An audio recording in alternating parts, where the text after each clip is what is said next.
Hey, what's up, gamers? This is Mystic. Welcome back to another edition of Through the Grapevine, where we talk about news, tips, tricks, and all things Wizard. I have a really cool and special news announcement for you at the end of this video, but for now, I'm going to break in with some of the cool ideas that I've thought up and some of the fans have thought up to make our gameplay a little bit more fun. This one's from Adriana. I mispronounced your name, sorry, let me try that again. Adriana, there we go. I had a little bit of tongue-tied on your name, darn. She said, wouldn't it be cool if we could put our mounts in equipment sets? I mean, being as they have stats now, you know, a little bit of extra accuracy, a little bit of extra damage, and a little bit of extra healing. Wouldn't it be a cool thing if we could add mounts to equipment sets to just make that whole thing complete, fill it all out, and add where we can on the things that we need to have? I think that's a great idea, and thank you very much. I was glad to put that one in this one. I would have never thought of that. Alrighty, let's see. Here's one that's my own idea. I was thinking about it the other day, being as I played Grub Guardian a lot, and I get a lot of those Melinda Wu gardening packs. I think it would be really cool if they put the Plant All and Harvest All TCs in those packs. They already have every other gardening spell that's really essential, you know, the watering all of them and the pest control and all that bit. Why not just add those couple extra cards? That would make life so much easier. I mean, you've got to be such a high level to get the Plant All spell. Not because you have to be a high level gardener, but because you have to get to access the area for it and access the gardening level for it and all those extra things. I think a nice little shortcut, and it didn't have to be a big thing, but if you're already going to the time and trouble of doing Grub Guardian or getting the Melinda Wu's packs, how about those extra cards? There's been several times I would have loved to have had one, and it would have made a difference in my gardening. Alrighty, let me go with idea number 3 for this video. I forget who told me this, and I'm sure you guys will remind me in the comments who it was. The last time I forgot somebody's name in there, boy, trust me, I got reminded about it. How about if we've got treasure card trading, how about if we had pet trading? Not only among your own characters, but among other, you know, maybe there's some fire guy who would really love to have the pet you have, and you don't really have a use for it, and you'd like to have a storm pet that he has. I think that is a really cool idea, and I could see where it would be really useful. It would save a lot of time in training if you could trade comparable pets of different schools and classes and types and whatnot like that. I know there's been a lot of times I would like to have somebody else's pet. There sure is. Alrighty, let me see. This one's going to be a tip. I mentioned this to a couple of people before, but I don't think I've said it publicly to everyone, and I think this is going to be really helpful as far as gardening goes. Now, everyone knows that the large gardening spells will affect 69 plants in a glitch patch. 69 plants is what they'll affect. What you might not know is that every one of these plants you have, especially with evil magma peas and couch potatoes, they each have a companion plant that they like to have in the patch as one of their likes.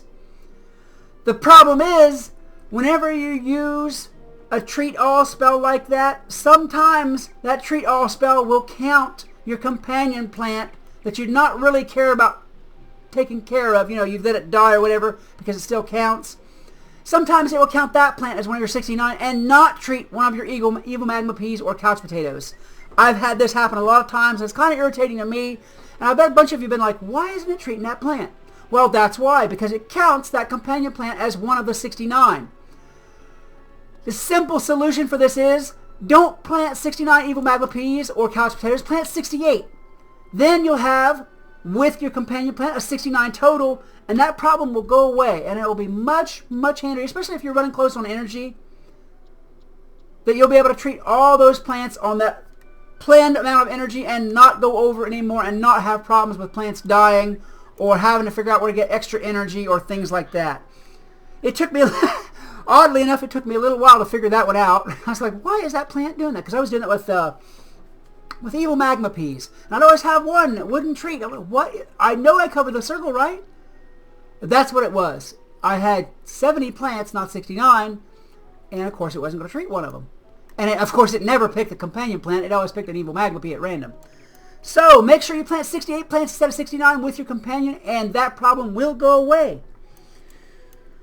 This next one that I have heard from a bunch of people, and I totally agree with. I would like to see, because we have so many different varieties of blades, even on each school. You know, if there's 4 or 5 or 6 different blades for each type of school, not even counting the balance blades. I think it would be really, really good and cool if they would let us mark these blades in different ways. You know, maybe make them like, put a stripe on the shield or a spot on the shield or some other way of marking it so that you know whenever you've got a TC card up there, or you've got a sharpened blade up there, or you've got an item blade up there. That would be a really, really cool thing, because a lot of times, especially on these big boss farming things where you need a lot of blades, I lose track which blade I have up there. And you really got to keep count. It would be nice. It's not a big thing, but it's just one of those small little fill-in things that I think would make the game that much easier and more fun. And it shouldn't be that hard. You know, put a little stripe across it, or put a TC in the corner of it, or something to identify different blades. Let me think here. This is another one of my good ideas. I can't see why in the world they haven't done this before now. What if they started putting houses in Hoard Packs? How many people and how many more packs would there be bought if you could get a full, brand new, cool house in a Hoard Pack? You know, maybe another gardening type house that all the plants like, or maybe a PvP house. How about that? There you go. Or maybe a PvP house, because there's only one craftable house if you don't buy the other crown houses as it is. Yeah, you know, a house that has a PvP ring or something like that. Oh, or I mean, just any of those kind of things. Maybe a house that has like extra special fish, or anything, any kind of thing like that. You get the point of it. How about if we had a house or houses in any new upcoming Hoard Packs? That is a great, great idea. Well, my greedy side loves it too, I have to admit. Alrighty, let me think here. This last idea is from Jason, and then I'm going to get to the really cool news. Jason says, how about if we had, especially for Crowns players, a backpack elixir or backpack elixirs? We have them for housing with the bric-a-brac elixir. How about if we had it for backpacks and friends lists? You know, increase those a little bit. Members have got, you know, so many more than Crowns players do. So obviously they can increase that amount. Let's do that. Let's increase our backpack space or our friends list spaces with elixirs.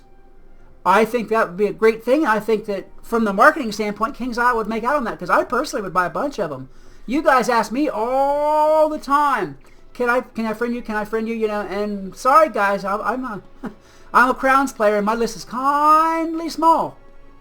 But hey, if I had an elixir to take care of that, I'm sure that I'd have a lot more friends on my list.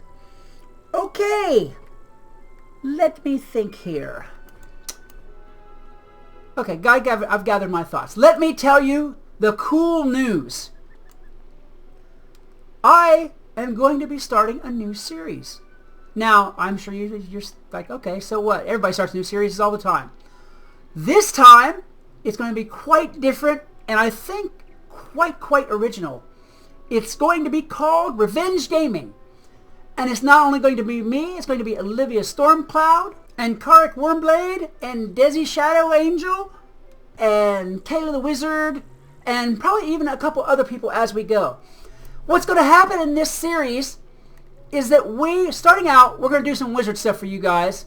You know, different things, fishing and housing, what like that. And we're all going to have a contest where we all participate in the contest. And the loser, or losing team, whatever the case may be, is going to have to do some embarrassing thing in the next video as chosen by you guys. Now, as we move on in this, we're not going to just do wizard stuff, we're going to do other games, and that's going to get to be chosen by you guys as well. So if you have some suggestions for other games that we could play in future episodes of this, by all means put them in the comments. If you have some embarrassing penances or paybacks that we would have to do in videos for losing, by all means put those in the comments. Please, guys, please keep them PG.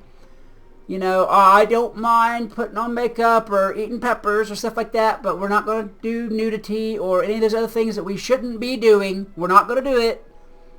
But anyhow, if you can come up with a cool, original, or creative, embarrassing thing for us to do that's not dangerous or R-rated, by all means, put that in the comments. We could use some extra ideas for this. And if you'd like to see games other than Wizard101 played for this series, by all means, put those in the comments. Now, I'm going to link all of my collaborators' channels in this video, so you can go and visit them and check out their channels and get used to them if you don't know them, because they really are great people. I wouldn't work with them if they weren't. And I hope that you guys are going to look forward to this series, because it sounds, to me, it sounds like a great, great idea. And I don't really come up with that many great ideas, I don't think, all the time. So there you have it.